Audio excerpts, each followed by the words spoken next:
Salam sejahtera, saudara-saudara yang terkasih dalam Tuhan. Saya akan menyampaikan satu topik yang penting, satu pembelajaran berkaitan dengan pengantar kepada teologi sistematika yang disebut dengan istilah lain prolegomena. Saudara, saya kira hal ini sangat penting untuk kita ketahui, bukan saja mahasiswa sekolah tinggi teologi, tetapi juga para jemaat, siapapun kita. Ada yang menyebut ada perbedaan orang awam ataupun pengurus jemaat, para pendeta, penginjil, ya bisa saja secara struktur jabatan-jabatan kerohanian ada perbedaan. Tetapi di dalam memahami prinsip kebenaran, kita semua sama sebenarnya. Bahkan kalau ditanya, siapakah yang seharusnya membaca buku-buku teologi? Siapa yang seharusnya belajar teologi? Walaupun pada umumnya orang beranggapan bahwa buku-buku teologi hanya dibaca oleh para pendeta, dosen, mahasiswa teologi. Akan tetapi, sesungguhnya anggapan ini tidak benar. Anggapan ini jelas salah. Kenapa? Karena teologi dan berteologi adalah tugas setiap orang percaya. Bahkan dapat dikatakan, semua orang memiliki teologi. Semua orang memiliki konsep teologi. Ya, karena memang manusia diciptakan dengan sifat religius yang sudah tertanam di dalam dirinya.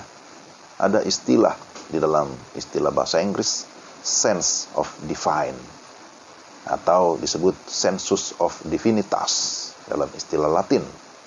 Itu berarti di dalam diri setiap manusia, pribadi lepas pribadi, ada perasaan akan adanya yang ilahi.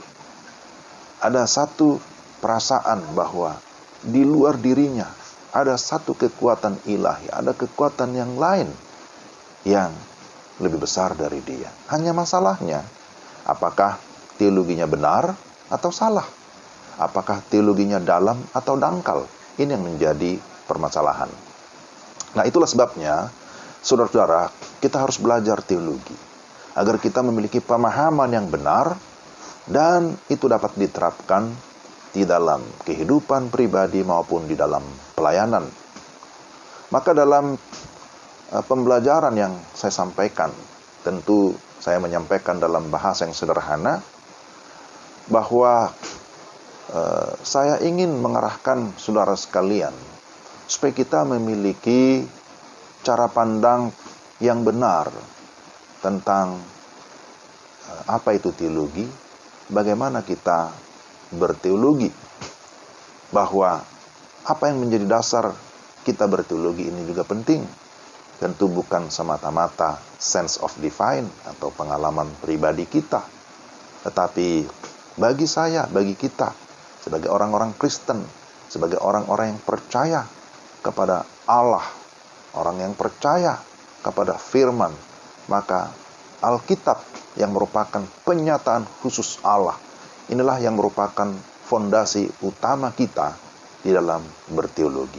Sekali lagi, fondasi utama kita dalam berteologi adalah penyataan khusus dari Allah yang kita sebut sebagai Alkitab. Nah, saudara, apa yang merupakan titik pangkal teologi atau sebagai starting point of theology? Pertama, bahwa kita harus percaya bahwa Allah itu ada. Ini bicara tentang eksistensi Allah. Allah itu ada pada dirinya sendiri. Maka dia disebut bersifat self-existence. Dia adalah sumber awal dan penyebab utama daripada segala sesuatu. Istilah lain disebut bahwa dia adalah causa prima yang tidak perlu dibuktikan. Jadi, saudara-saudara yang terkasih dalam Tuhan Yesus Kristus, bahwa Allah itu ada tanpa pembuktian atau tanpa usaha manusia untuk membuktikan keberadaannya, dia tetap ada gitu ya. Keberadaan Allah tidak ditentukan oleh hasil penelitian manusia. Jadi sebagai contoh ya, bahwa melalui penyataan umum atau general revelation, orang percaya keberadaan Allah ya, sekalipun dikatakan bahwa keberadaan Allah itu seringkali ya belum diketahui secara jelas, masih samar-samar. Mungkin orang berkata ada Tuhan atau Allah tetapi tidak dikenal, unknown God ya, seperti itu ya. Tetapi bahwa melalui penyataan umum, pada dasarnya semua orang mengaku bahwa ada Allah, ada Tuhan.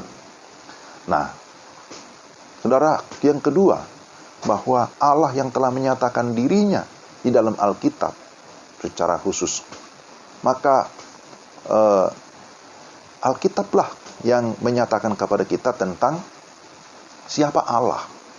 Kalau saudara ingin mengenal Allah yang sejati secara lebih lengkap, lebih detail, maka tidak bisa tidak bahwa kita harus ya membuka Alkitab, dan kita harus percaya kepada Alkitab. Dan yang ketiga, Alkitab sebagai wahyu khusus dari Tuhan, itu tentu harus kita pelajari, kita harus selidiki, kita harus investigasi gitu ya, untuk mengetahui apa yang Allah nyatakan kepada kita.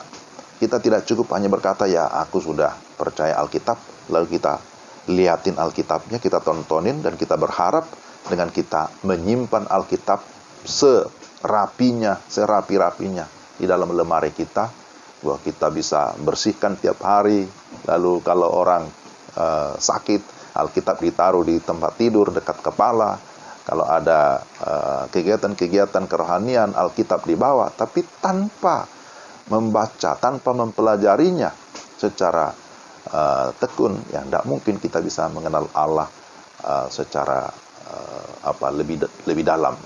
Tidak mungkin kita bisa memahami teologi lebih dalam. Jadi ini adalah prinsip yang sangat penting. Jadi teologi sekali lagi bersumber dari Alkitab. Lalu mungkin pertanyaan, lalu bagaimana mengenai Alkitab? Saudara-saudara, Alkitab membuktikan dirinya sendiri.